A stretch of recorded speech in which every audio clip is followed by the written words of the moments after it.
Hello, this video will cover the final exam, how to prepare, what my expectations are, and answer any questions that hopefully you may have about the final.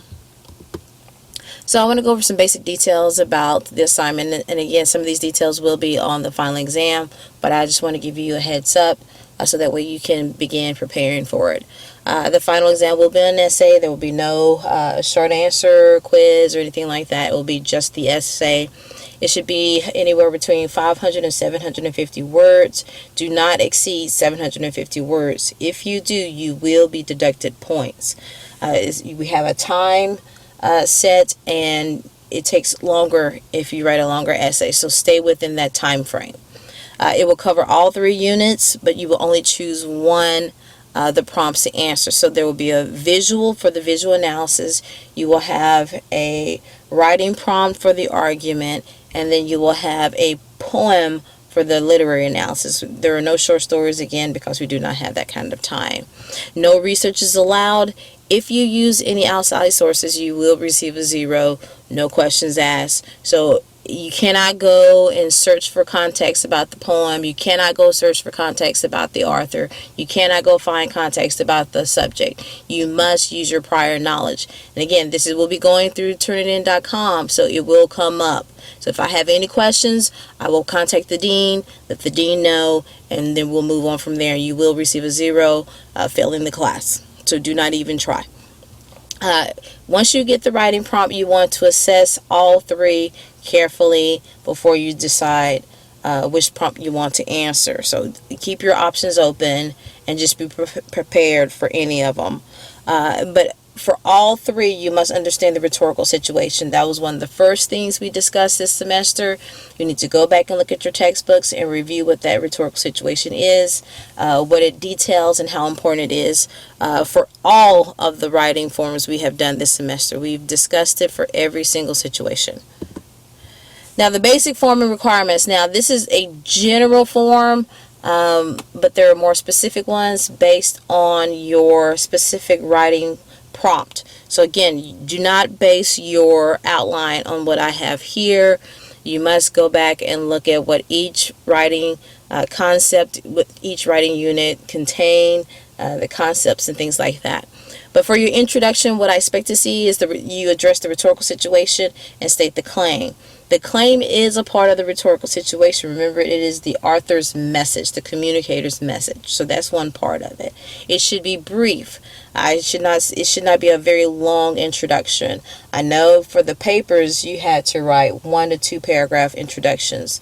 But since we do not have that type of time and you cannot do any research, your introduction should be brief, clear, and concise. The body paragraph should help to support that claim. The problem has been that you either have a strong claim and your body paragraphs do not support it, or you have a weak claim, therefore not giving your body paragraphs any type of direction. Remember, a claim is not a list of points. That is not a claim. A claim is an assertion that answers the research question. So again, you want to go back and look at that. There are 3 types of claims, and they're all explained in your textbook. So your body paragraphs will move logically, either again inductively or deductively, and it doesn't matter if it's a visual analysis, a literary analysis, or an argument. Logic has to be there. You have to be able to prove your point. So you should have a main idea that supports that claim. But again, that's not the same as a topic sentence. A topic sentence is just a sentence that moves the subject. That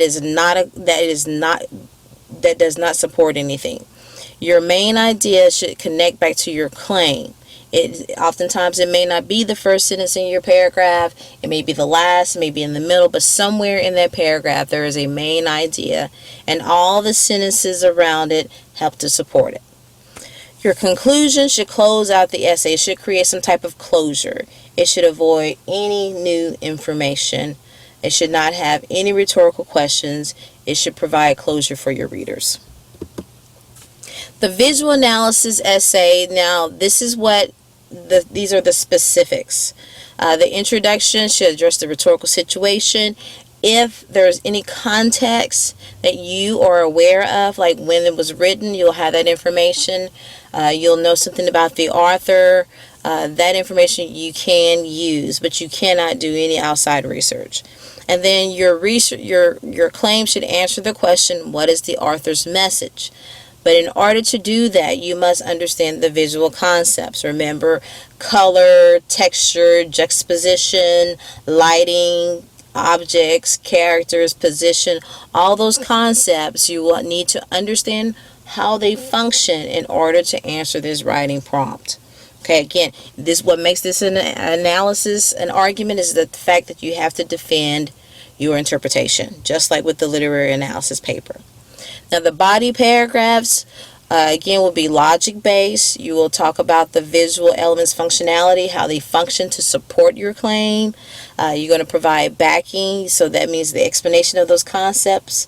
And then your warrant is your connection back to the claim. Again, no research, all your understanding of those concepts and how those concepts work. Last but not least, your conclusion is, why is the author successful? Do not use this phrase, please. Just explain in your own words, without the verbatim of that phrase, why the author is successful. Now, here's an example of the image that you have. You want to be able to identify the communicator central message, and the way that you do that is looking at the visual. Like, for instance, that out of this entire crowd, this is the only black man, and that he is dressed in a suit, so he may be a highly educated man. And then you have this other character over here, a white man, but he's dressed in very common clothes. He's not dressed up, but he's carrying the American flag. So you can talk about the characters and how they're positioned. Like, for instance, he's being held back. These people are kind of looking. Don't seem to be going in to help. And more importantly, the flag and what it symbolizes. These are all concepts that can be explained in your paper. So what is the communicator's central message is going to be your claim. By what means does the author uses to convey that message? That's going to be you looking at the various visual concepts and how they function and work together. And then why is the author successful will be your evaluation. Okay, but in order to do that, you must look at all the pieces of the image. Now, for argument, this is the argument writing prompt that you see on that handout. It's very detailed. There's a lot of things going on. In the past, students do not do well on the argument because they feel like this is their opportunity to state their opinion.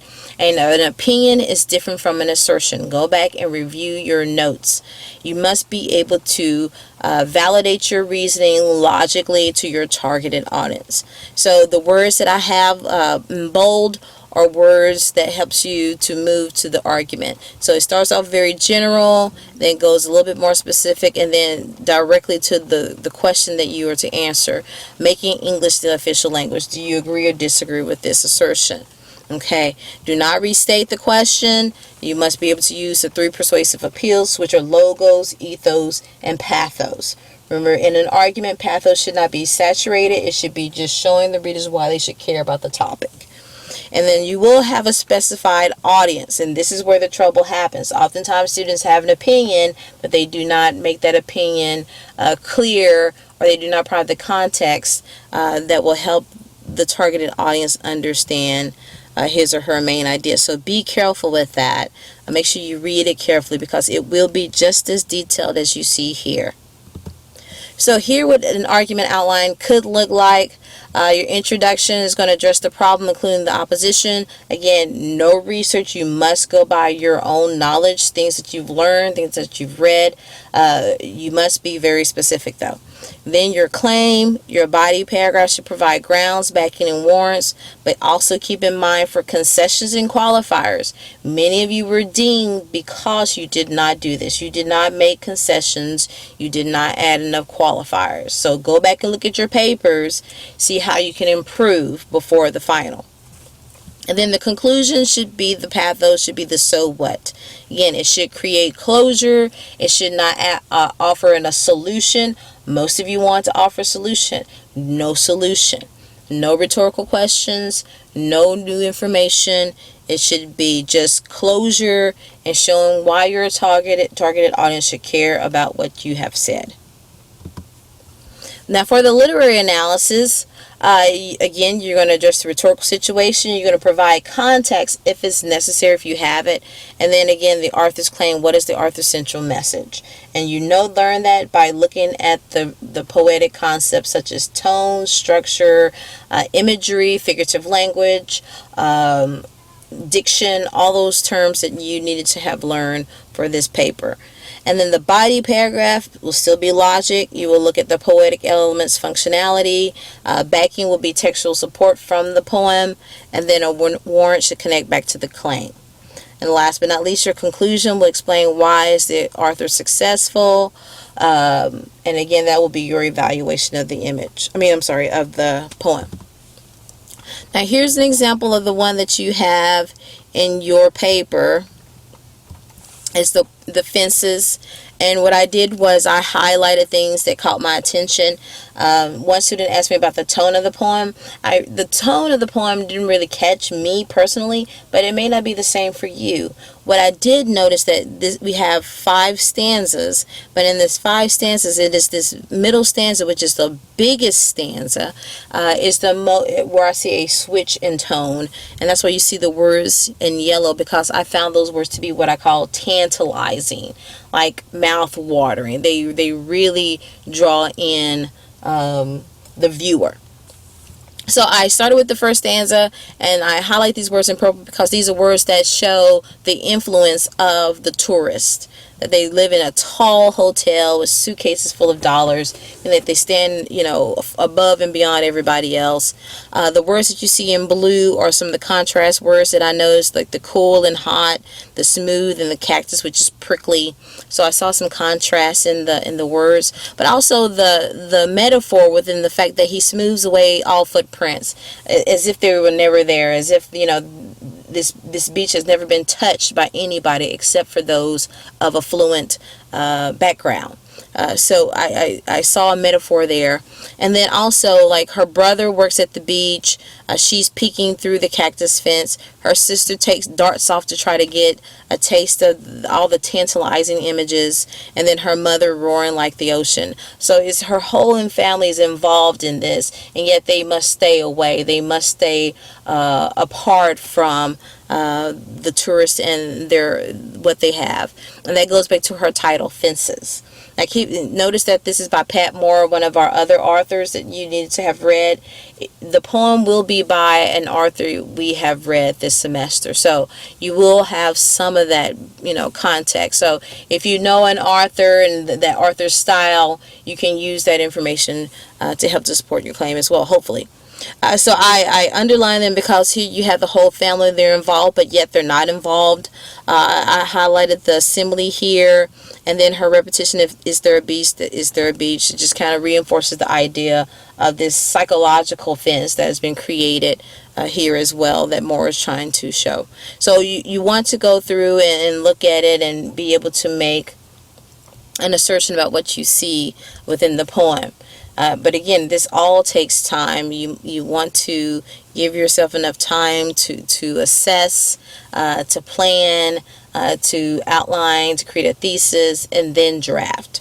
It should not take you any more than 2 hours. We have ideally it's an hour. The final exam is an hour and 50 minutes, and that's what you should take, an hour and 50 minutes.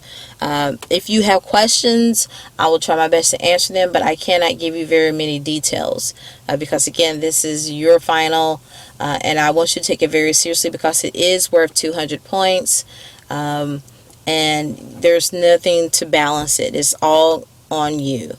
I hope this video has been helpful. Again, if you have any questions, feel free to contact me, and I hope I can help you, and good luck.